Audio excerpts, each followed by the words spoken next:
When it comes to dual battery systems, there's a lot of options available, but you have to ask yourself first, why do I need a dual battery?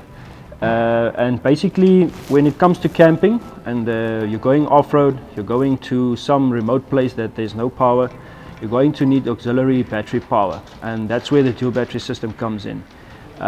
So you'll need additional auxiliary power to help you with your fridge, for your lights at night, for charging your cell phone. And yes, so at the Accessory Fitment Center we do the National Luna battery systems. You get a few different types. There's also a lot of different batteries on the market. It's advised that you do a bit of research before you decide on what battery system you decide to take. It also depends on what vehicle you have.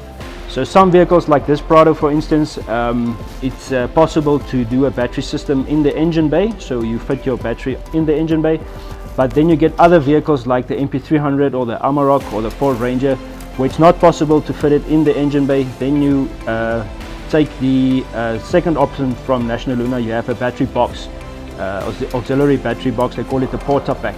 That one is fitted at the back of the vehicle.